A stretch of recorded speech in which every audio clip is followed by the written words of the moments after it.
To introduce Dr. Pete Dysert. I've worked with Pete about 20 years ago and I hadn't seen him in a very long time, so I'm delighted you're here. Thank you, Ray. Thank you.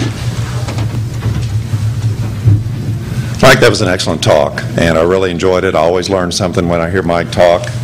I guess what I would say is the remarks I'm about to make probably going to feel a little edgy compared to Mike's talk.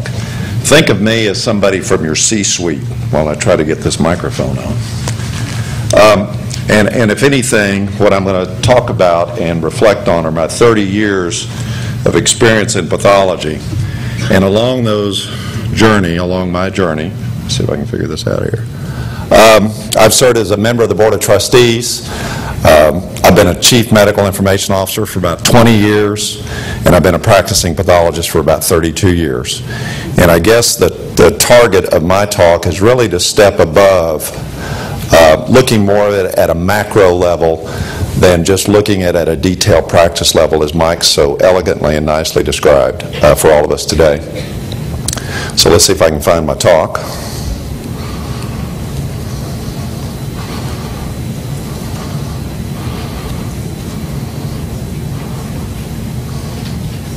Somebody may have to help me here.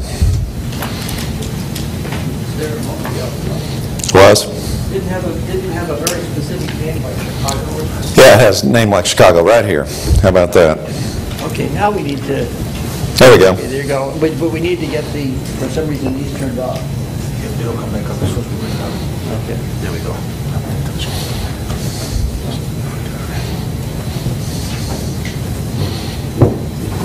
All right, we're there? All right. We're there. Okay, Ray, and I need to be done at... Okay. So for somebody in the room, I predict this will be the best slide you'll see all day. Some people would represent this to be the largest living organism in the world. Others would argue that this happens to be the Aspen Grove at Kebler Pass in Colorado on the way over to Crested Butte. So what I thought I would do today is really... 240. Okay. I guess you could say, in a nice way, I'm a little bit of a reality check. I don't expect everybody in the room to agree with what I'm going to say. However, I think there is a great need for our profession, for medicine in general, and healthcare as a whole to get grounded in reality. Because if we're willing to ground ourselves in reality, I think there's an opportunity for success. I'm one of those people, and I would say that Mike, in his own way, said the same thing. Success is predicated on knowing which question to ask. So frequently, as sort of surgical pathologists, we see ourselves really as providing an answer, and I think that's the easy way for most people to respond to most things, is think the job is to give an answer. But I think success is really predicated on knowing the right question, the question to be answered. And I think there is a huge disconnect going on right now, and historically gone along between healthcare and healthcare providers in our federal government. Failure, in my opinion, is to ask the wrong questions and pick the wrong problems to try to solve. So with that, I'm going to kind of walk you through what my perspective is, and I met with my own CEO as recent as yesterday talking to him. Like I said, I served on a board of trustees. I've started a company. I've done a lot of things in my life. I've got over 6 million miles in American Airlines. So I'll tell you, I've been around the world a couple of times. So even though these may things sound simplistic, I could probably talk an entire day on every one of these topics. But I want to start with a little humor, so you can say this is a little bit of infotainment, so to speak. So Sherlock Holmes and Watson decided they'd take a break from their hurried lives every day. They decided to take a little bit of a camping trip. So they found a nice place in the forest. They went out and pitched their tent. They had a fire, broke a couple of bottles of wine, had a nice conversation, then retired to their tent to bed. In the middle of the night, Sherlock Holmes punched Watson and said, "Watson, what do you see?" Watson looked up, he said, "God, I see thousands of stars, and probably out there's a planet just like Earth. And there's probably life on that planet. It makes me feel rather small." Sherlock Holmes looked at Watson and said, "You idiot, someone stole our tent." Well, it's more than a joke. I think it's prophetic, actually, when I reflect on the conversations I hear in my practice every day with my colleagues and what I hear going on in the C-suites of our healthcare organizations. Somebody's in the process of stealing the tent. So here's my point number 10. 6 times 10 to the 12th. $51,000 per citizen. Not a political statement here, but $141,161 per taxpayer. Anybody know what this means? How about $16 trillion in debt? You know, I think one of the challenges facing this country today, again, not a political statement, is we've basically no longer required our educational systems to train people in civics, and I bet there's not a person in this room that's had an economics course. Now, my son, who's 26, manages one of the largest companies in the world's pension and profit-sharing plans, and every Saturday I get a lecture on this topic. It's not a pretty topic, and it's a very political topic. But if you don't understand that at the end of the day, the decisions relative to health care are being structured and framed around this concept, then I suspect, like Watson, you're looking at the sky, failing to remember somebody is stealing the tent. Can somebody give me a practical definition of a trillion versus a billion? It's not 10 to the 9th and 10 to the 12th. Anybody in this room 31 and a half years old? All right, good. You've lived a billion seconds. Anybody in this room lived a trillion seconds? Bruce, I don't even think you've lived a trillion seconds. 31,500 years old. Multiply that times 16. The track record of our U.S. government as it relates to health care when it comes to costs isn't very good. Just think about DRGs for a minute. And people wonder why I'm a little cynical and skeptical. So just think about it. When the world, pre-DRGs, you could be basically a patient that has a problem, and maybe still in Mike's environment, certainly not in mine, the role of the hospital has been fundamentally and structurally changed in the delivery of healthcare model. We don't no longer admit patients to the hospital to be diagnosed. We admit to the hospital to produce a product that can be categorized as a DRG. Now, what people fail to appreciate, if you just look at the cost of health care at the time of DRGs, pre and post, I think you can see DRGs has had an effect, but probably the opposite of the intended effect. Nobody stopped to consider for a minute that in those days, all of those separate diagnostic procedures were done in a not-for-profit, tax-exempt organization. And as imperfect as a paper chart is from a patient management perspective, all of that data came back to one place. What do we do with DRGs? We said the hospital is no longer the place to do this kind of work. Hospitals are about being reimbursed for products, hip replacements, etc. We just incentivized the entire community to take every one of those independent steps fueled by the consulting industry and make it a profit center. And we just took that beautiful, very simplistic, unified paper chart and we broke it into a million pieces. Nobody stopped to consider the effect of that DRG legislation. You provided an economic incentive to make every single component a standalone profit center for somebody. Now, doctors are too busy to figure this stuff out, so I don't know who did it. I tend to lump and blame, so I'm going to say, look, it's probably the consulting industry. I've watched it work its way through urology as a pathologist. I've watched it work its way through GI, et cetera, et cetera, et cetera. So when somebody asks me, how much faith do you have in the government solving this problem? I don't think the government's going to solve it, but I think they're going to put a lot of pressure on all of us to come up with solutions, and I love what Mike's doing in his own world at a very granular level relative to these economic forces that are at work. Now, my CEO, as late as yesterday, said, Pete, the future is not doing more with less. The future is less with less. Those of you who happen to miss the New York Times story about the EHR resulting in bigger Medicare bills, a couple of legislatures deciding to question the economic incentive for paying institutions to deploy the EHR, that's because they didn't get it. The goal of this stuff is not to spend more money, the goal is to spend less. So when I look at my own future, the question I ask myself is, how are we really going to do less with less? Now, I'm not looking at it in the context of a hospital, because I believe hospitals are going to become unfortunate but necessary components of a community-based delivery model. So a lot of these patients that you can develop a hospital consult service, Mike, to go serve are not going to be in your hospital in the future. Now, it may depend on how relatively competitive your marketplace is. In Dallas, Texas, mine is incredibly competitive. We have a lot of big institutions. So these changes are happening.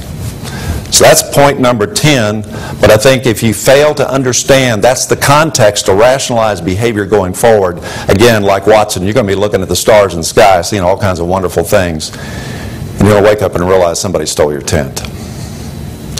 So what business are you in? What business are we in?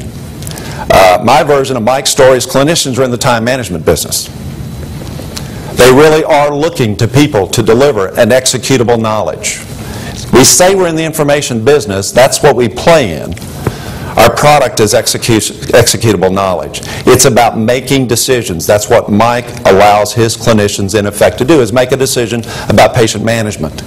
Our product is not information, and I understand the data, information, knowledge, wisdom paradigm as good as anybody in this room. The product is all about executable knowledge, execution on the side of clinical care. There's a huge set of tectonic plates rubbing on each other. I've heard it described a lot of different ways. The way I look at it is it's health care versus patient care. When I walk out of my office as a department chief and I walk down to my CEO's office, I transition from an agenda that's predominantly defined as patient care into the health care agenda. The health care agenda and paradigm is all about organizations. It's about cost management. It's about population management. When I'm in the patient care world, CLIA, if nothing else, tells me I have a pretty explicit set of job credentials, and that is I'm responsible for everything I do, one patient at a time. So when you look at your organization, these plates used to be like Venn diagrams. They had a lot of overlap. There's a lot of separation today. Do we all talk about the same thing? Yes. But what it boils down to, their priorities in health care and our priorities in patient care are two different sets of priorities. And there's a growing set around resources relative to a conflict there. I don't know how many, well, being in Chicago, I thought I'd pick on Sears, but really the business model, and I don't know how many of you look at it this way, you think, well, what in the world does a grocery store business have to do with this talk? Well, that's a good question. But as you can see, I think a little differently than most people in this room. But while I'm in Chicago, I'll give you one of my most favorite quotes from one of the great Chicagoans, and that's Michael Jordan. Talent wins games. Intelligence and teamwork wins championships. That's not just a joke. There's also a lot of relevance, in my opinion, to the challenge we all face. So what's going on in the grocery store business relevant to healthcare? I'm going to tell you that, I won't speak for you, but my organization is probably like many of you in the room. We're like Kroger and we're like Safeway. What's going on with Kroger and Safeway? So again, their butts kicked because they're in the middle of the market. What's happening in the market? Walmart is eating their lunch in the low-end business. Anybody heard of Whole Foods and City Market? They're getting their tails kicked at the up end of the market. So the people in the middle are getting squeezed. Organizationally, I think everybody's in the hospital business today is in the middle of this market. I think there's a rush to become the Walmart. In fact, my organization's looking at a contract at an ACO level with Walmart in Bentonville this week. There's going to be a Walmart style of medicine and a delivery system that mirrors that, just like there is in the grocery store business. At least that's the problem that I think we better visualize and figure out how we're going to play in that space. Again, $16 trillion growing. We've got to come to reality. This is not a political statement that we've run out of money. So things are going to have to change. So this clash of titans I've mentioned, the healthcare versus the patient care agenda, populational resources, industry organizations and boards, and those of us who are practitioners. We've invested a lot in IT. I mean, it's not just about investing now. I've watched it over 30 years, but we've failed to realize the benefit of that investment. Healthcare, I think, is indictable for knowing the cost of everything and the value of nothing. Mike's really redefined value in his own world, but that's an example at a micro level of this bigger concept. And I don't know how many Mikes there are in the country. There's not too many, but there obviously needs to be more. From a value proposition, the bright side is lab represents 2 to 3% of the aggregate spend in healthcare costs, and we produce the majority of the objective data. As Mike has proven, there's a lot of opportunity going forward. Number 8, the science of medicine. Clearly, the Human Genome Project is probably a force that we're here to talk about today. I will tell you from my perspective, the other branch of science that's going to have a big play going forward is the whole concept around the microbiome. You may look at it as obesity today, but the issue, the science behind obesity is both genetics, but it's also you are what you eat.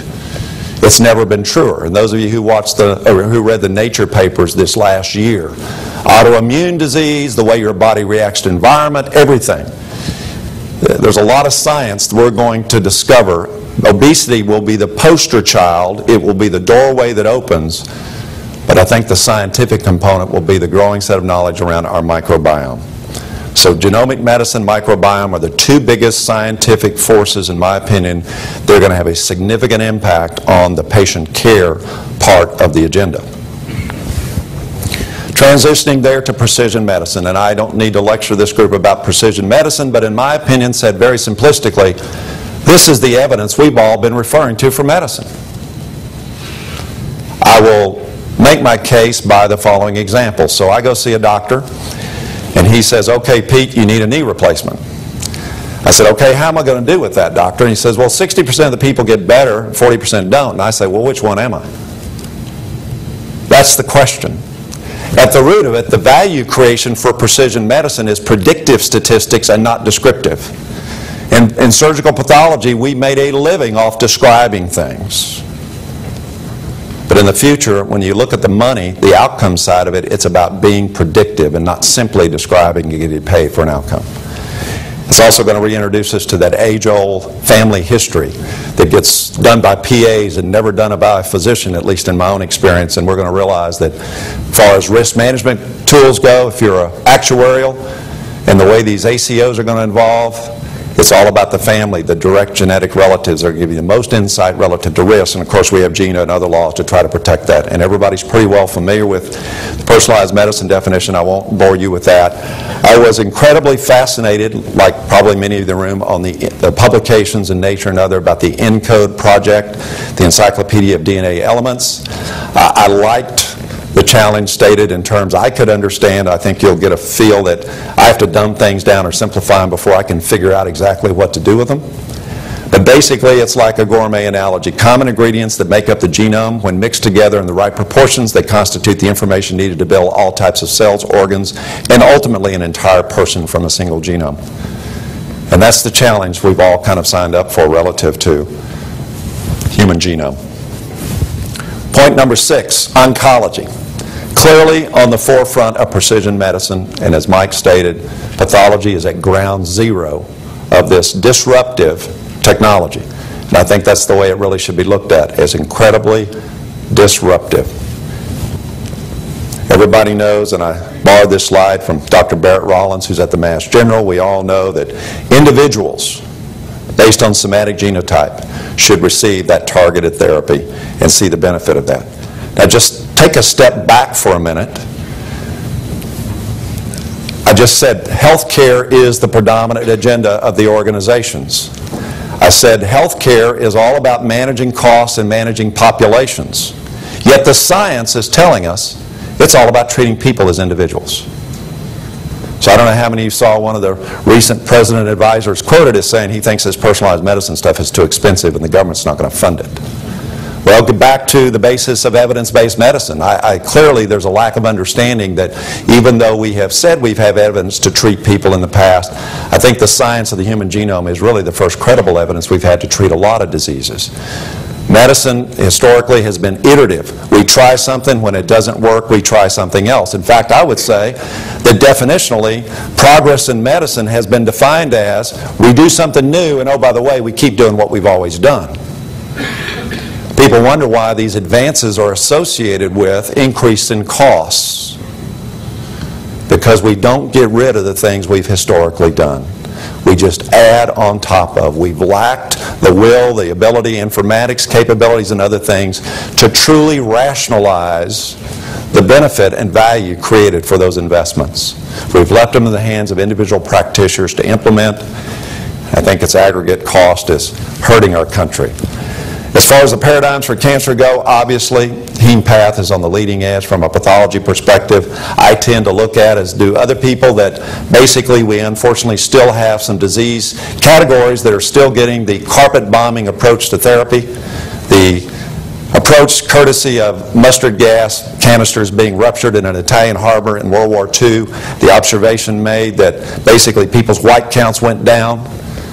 So we don't have a lot of precision medicine to treat ovarian cancer and pancreatic cancer with currently, but we've all clearly seen improvements in outcomes, and I tend to favor the term precision medicine because my family practice colleagues seem to get offended when I talk about personalized medicine, that they've been doing it all along. I think the scientific value is related to evidence and to precision, which is why we call our efforts precision-based medicine. Again, back to evidence. Evidence drives precision, standardizes therapy, standardizes approaches. It sounds like a play on words, but I'm telling you, words are important. That's the reason they're a dictionary, and people throw them around loosely all the time. It's precision medicine. It's about standards. It's about evidence. That's what makes this topic relevant in the C-suites, but not many people seem to articulate it that way. They seem to articulate it as a science project. Anybody in this room knows what this is? It's a Norden bomb sight, right? If you didn't know, here's a guy sitting in the nose, and here's me at my Norden bomb site every single day, trying to find the target in that breast cancer using optics, trying to determine treatment based on my descriptions. We all know the opportunity is to go to GPS technology, know the coordinates, hit the target, and that's why I say pathology is at ground zero. This is probably the linkage for me between the topic of precision medicine and you as informaticists and pathologists. If you're not thinking that a cell is like a silicone chip with pathways, signal transduction pathways, you don't get it. That's what precision medicine is all about.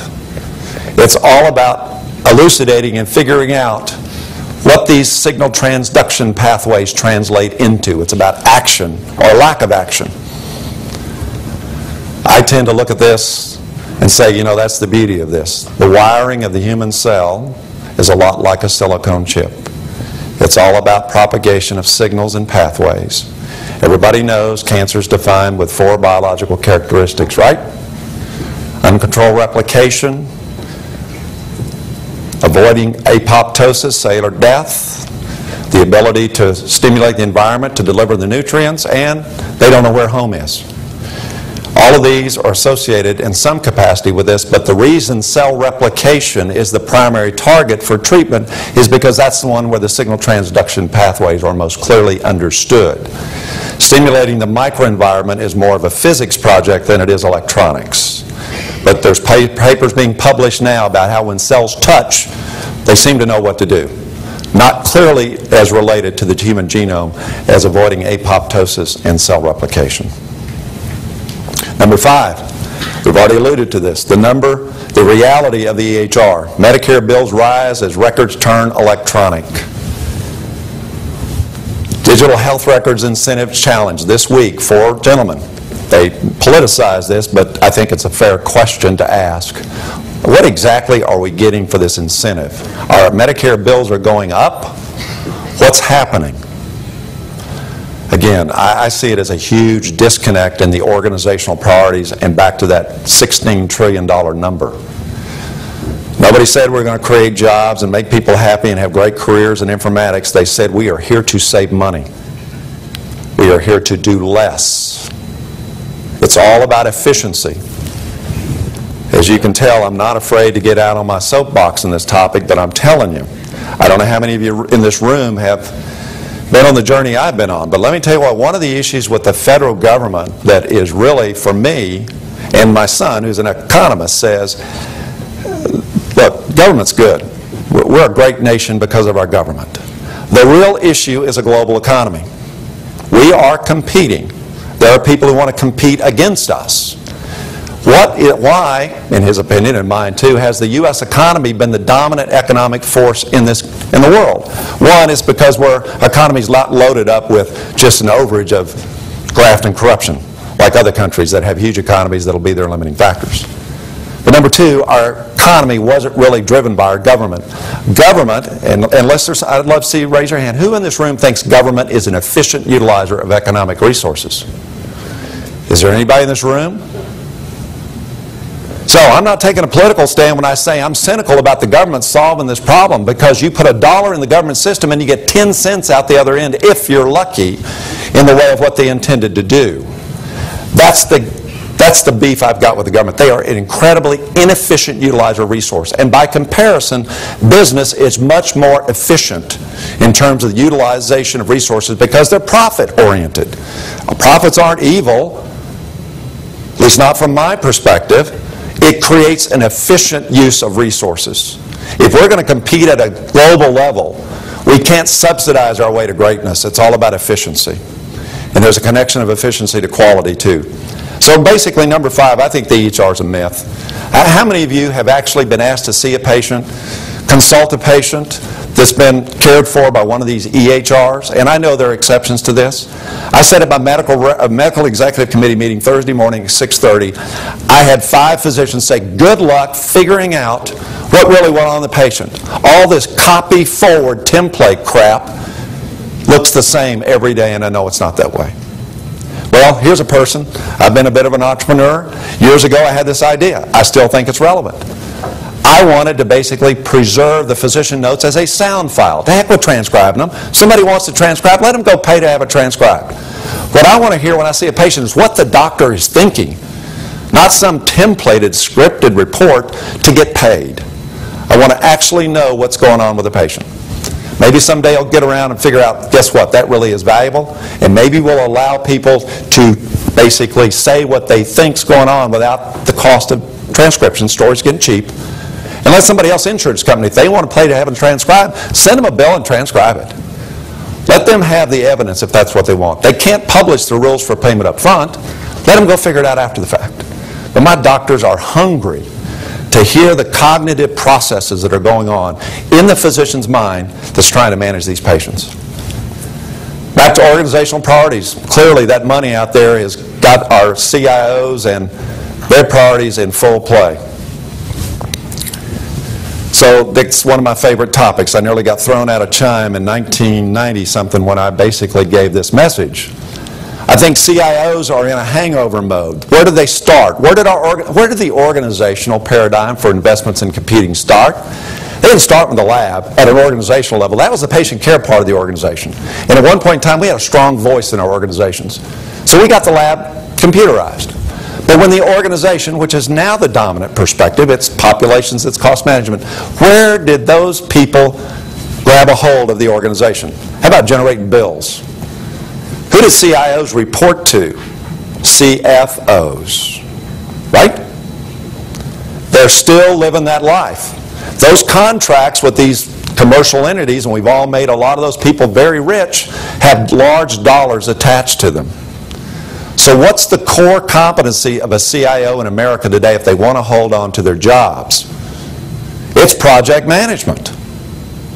Good luck on getting programming talent and stuff like that. Most of the large academic institutions like Mike's and John Gilbertson at the Mass General, they've been fortunate to be able to hold on to the economic resources at a department level, so naturally their programming time is going to be aimed at value creation in the patient care space.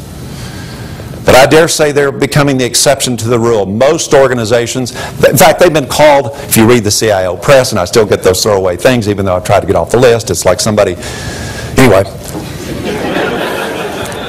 We're called shadow organizations. And anybody that wants to get the agenda going their way, we've got to stamp out all those very costly shadow organizations from our centralized CIO's office. And we're all dependent on these commercial products. They're all about project management. Back to the point I made earlier, from my 32 years, we have created a lot of value for our investments in IT. It just hadn't happened at the point of care. We made the people in the business office easy. We made the vendors rich. But go out and talk to a doctor and ask them, what have we done to improve patient care with our investments in IT? Well, Mike's got an example. It's a very recent example, but remember, we've been printing money and spending it for a long time in healthcare when it comes to IT. Value creation has taken place downstream from the providers of care. let the tail wag the dog. One of these days we're going to figure out that all those costs take place around a patient in bed upstairs. If we want to get serious, you got to do things like Mike suggested we do. We spent a lot of money, though. You can't tell us we haven't. So how do we bridge? How do you bridge in your organization this idea of what you do as patient care and what they're looking at in terms of managing resources and competing at a marketplace level besides being the Walmart provider? Well, in my own space, I created this following matrix to try to create organizational competencies around a concept of value creation that is grounded in the community and the patient. So it's my attempt to influence my colleagues in the C-suites. I call this the clinical program road to excellence. Now, there's a couple of benefits of looking at this. One is it's just the core components of any clinical program. If somebody can't state the value for starting this program, they shouldn't get the time of day. So they got to be able to define it. And once they define it, they need to figure out how in the world people are going to access this program. What are they going to do? Is it going to be physical access? Is it going to be virtual access? And behind that access model, what type of care team services and support are required? What's the role of education, both patient and professional? Do we have a need for luminaries, leaders in their field? Obviously, that brings with it the need for research and clinical trials. I'm a person who believes that clinical trials is a surrogate for clinical excellence. And one of the premises behind the company I started 7 years ago was clinical trials were going to be a front page news story in America. And sure enough, with the BRAF trials of melanoma, that took place. Armed with information in the internet era, patients are going to get educated, especially when it comes to cancer, about clinical trials. And after all, since we've changed our scientific discovery methodologies, etc., to using genomic-based technologies, instead of seeing simple incremental improvements in outcomes, let's take lung cancer. 2 years ago, we had been investing in lung cancer, I think, probably over 30 years, and we'd seen 2 months improvements in median survival for lung cancer. Anybody following what's going on with precision medicine and lung cancer today? We are identifying, as Mike or somebody was pointing out earlier, and people would see it like the CF analogy, there are populations of these lung cancer patients that we actually have drugs for, and they're getting better.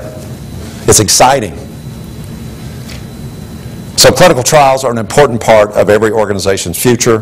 What's the scientific and technology platform that this stuff is based on? The question asked earlier. Do we do it ourselves? Do we send it out? Biobanking, probably the biggest new entrant to the precision medicine landscape. Everybody better be thinking about the role of biobanking if you want to be a leader. Why? Precision medicine technology is going to subordinate the role of animal labs. So all those things you guys have invested in, all that research infrastructure and labs is going to get marginalized. These studies, at least at this point in time, don't seem to work very well in those animal models. Everybody wants human material to do studies on. If you're not investing in biobanking, you're not saying it's going to be a $15 billion business in the coming years. If you don't understand how to create value for your organization, if you can't talk to your CEOs about this kind of stuff, you don't stand a chance. And of course, at the end of it, all of this sits on an IT platform. Research databases, EHR, the World Wide Web, etc. Now, the purpose of doing this for me was to be able to educate my own organization. If you're going to go invest in these programs, you better think about each one of these components. And by the way, we should identify somebody with organizational experience with each one of these steps, because we're going to build organizational competency and we're going to improve speed to market.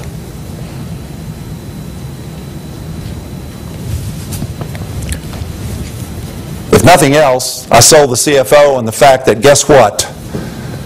The 3 bottom bars, the science, technology platform, the biobank, and the research on all that IT stuff, if you don't want to be replicating it in silos across this organization going forward, we better have a common approach by which we look at all proposals to introduce organizational programs.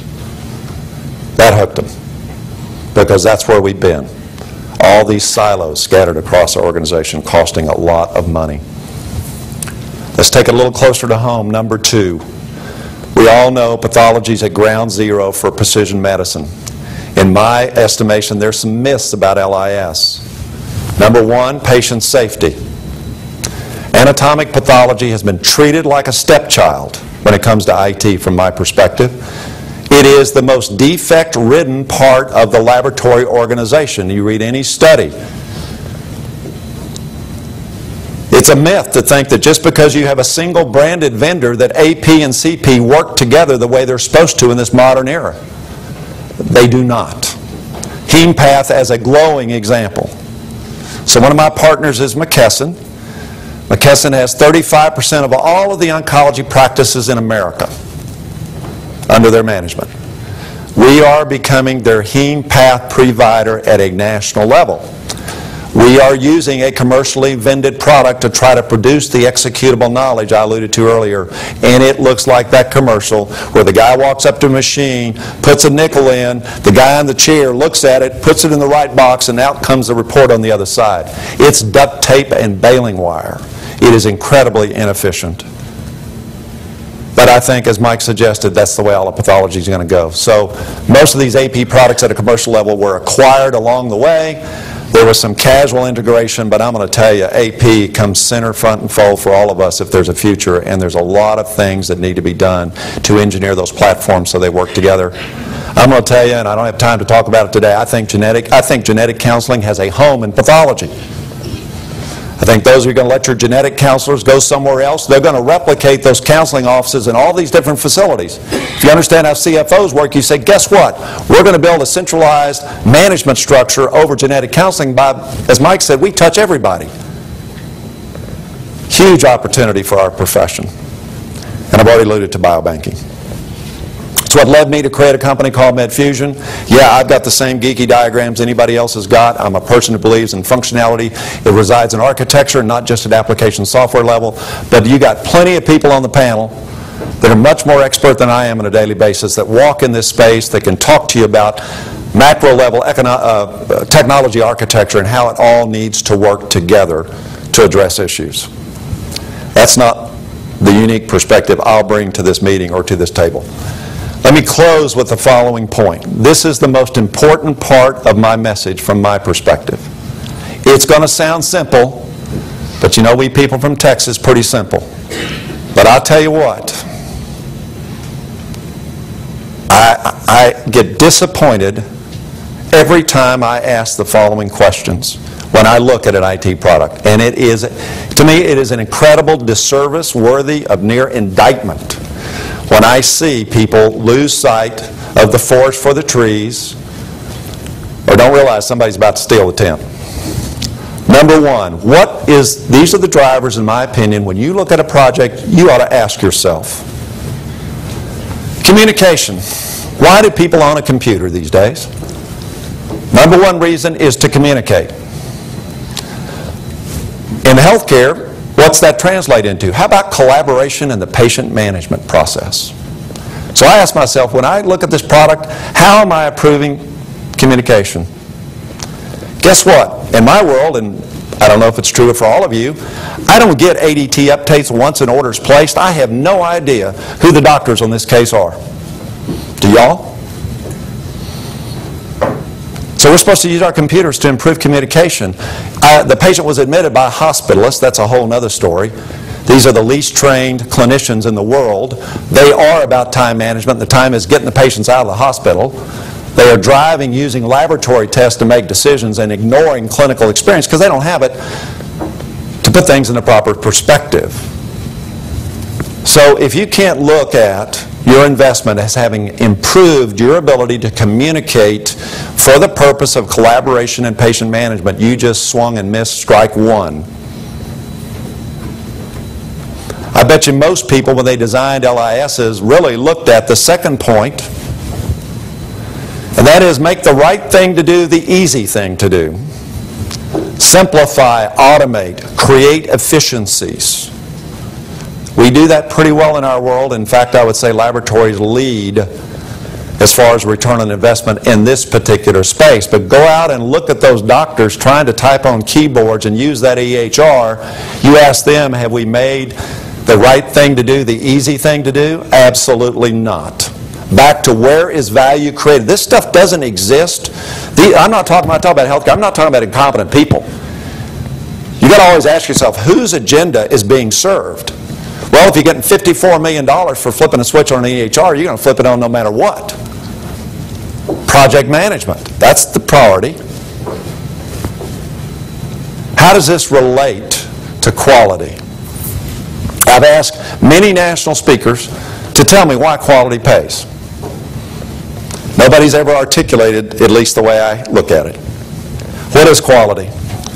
The highest quality product is a byproduct of efficient processes and productive people. Laboratory is a manufacturing paradigm. We are not a distribution channel. We make things. Go to a manufacturing plant, just think about it. 3 years ago in my organization, I had my supplies given to me by nurses. They drew all the blood. They delivered them whenever they wanted to. They drew them however they wanted to. So you're Michael Dell sitting in Round Rock, Texas, making computers, and you're trying to produce a high-quality product. Do you think he'd let Panasonic, Sony, or anybody else deliver the supplies when they wanted to their own specifications? I fought like hell, but I got 86 FTEs approved in the last 2 years, and we have retaken phlebotomy, and I have got beautiful numbers. Probably help a lot of you in this room prove the value of that investment.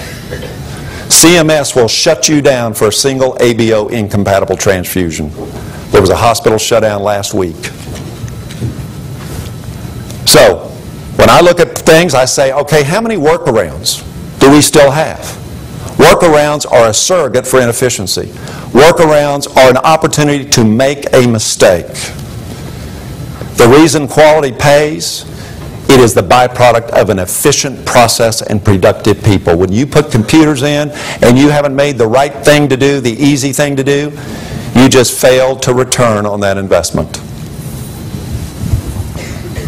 It's all about alignment of workflow to application software. Now, to my administrative colleagues, and I work with these people every day, there's a reason management and administration are two different terms. Back to my point about not a play on words.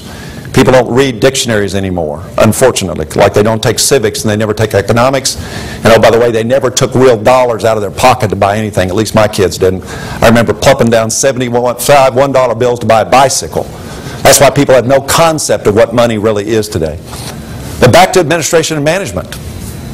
What's the difference? Core competencies of administration is aligned to healthcare agenda.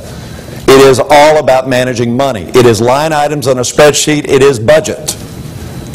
Management is all about process-based knowledge, and it's about quality. You cannot administer quality. You have to manage quality. Quality is about efficient processes and productive people. If you don't understand process, then you're not going to have quality. And that's why CIOs are ill-equipped to successfully return on investments. They can manage contractual risk and they can flip things on timelines, but don't ask them to really deliver the value for the investment. So quality and efficiency go hand in hand back to global competitiveness and economies. Efficiency is a very important concept for people in our business to understand and master from my perspective. Lastly, informed decisions. I'll never forget, in 1989, my first computer project, successful LIS conversion when 2 previous directors had failed. I stood out in front of Medicine Grand Rounds every morning, every Tuesday, and dragged my colleagues and said, look, I want to show you how to do an online lab result retrieval. I'll never forget these prophetic words. Pete, I just want the computer to show me what I need to see. That's the design goal and objective. Don't force me to go find it. Don't bury it somewhere that I won't figure out what it is. If it's all about executable knowledge, show me what I need to see. And I've, for years, I mean 30 years, that's why I'm a cynic, I've looked at every computer system and I've asked myself the same question Dr. Billy Oliver did. I just want the stupid thing, I'll spare you the French, that's not what he said, to show me what I need to see. How about this one? This is an oncologist in San Antonio, Texas. I usually wait 2 weeks to talk to a patient about their pathology. I figure all the data is back by then, so it's safe to do so. This idea that our reports should be an electronic piece of paper, it's gone. Mike's dashboard, same thing we're working on. People not only want results, they want status. You can't do that with a final entered addendum. We should go to these dashboard reporting paradigms. They are curious to know what we're doing, and by the way, sometimes a component of that exam is really the only part they really want to know. So if they can see it's in process and they know you're doing it, and then when they see the result, they're ready to go. So this idea that computers are electronic pieces of paper is crazy. But having said that, paper is a technology. Some things it's the best way to solve a problem, and I think there's a role in healthcare. If you don't believe me, just go to the bathroom. It's a technology. So I'll close with this. My buddies at the MGH, these are their definitions, especially as it relates to precision medicine. On the reporting side, every patient is profiled to identify genetic alterations. Caregivers have access to this information in the form that provides relevant context, and it's obtained back in a time frame to make a difference. So let me close by saying I've talked about beat the $16 trillion horse to death. You've got to ask yourself, who's your customer?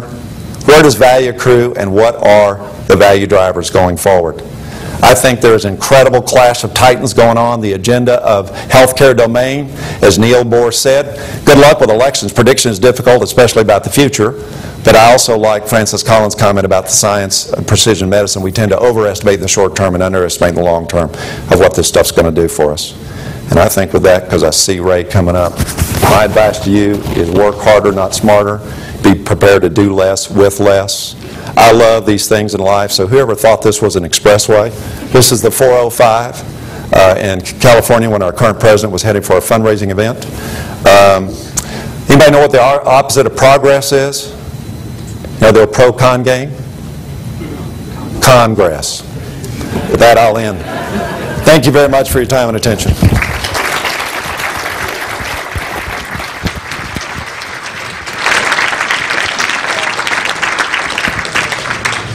He did a wonderful talk. Thank you. I think what we'll do is, again, we do have all three speakers here now. We'll get all three speakers up here right after the Dr. Kojo's talk, and then have questions for a few minutes at that point. I'd also like to just mention something for your, if you could note in your agenda for tomorrow, there is an award ceremony in the afternoon that will actually go 4:10 to 4:45 p.m. So just note that. Okay, next I'd like to introduce Dr. Kojo Elena Toba Johnson, and will be speaking to us about genomic and molecular pathology. Thank you. And I have to do. Let's do this. We're going to have to. I don't know who's that's. Let me get that out of there. We're going to have to do a little bit of. It's got a thumb drive. Yeah, I have to. I did not tell it's rejected. This is just the mouse. Oh, is that just the mouse? Do you have to stick with the presentation? He's got it. Okay. Just take this right there. Okay, I just thought it was. There. Yeah, no problem. Okay, good. So go ahead and get it. Just move it. Just close this guy. Close that one out first. Close this one here. It's confusing. And then there you open folder. Yeah, there you go. And I'd say just drag your presentation to the desktop would be what I'd recommend. I'm just gonna find it. There we go.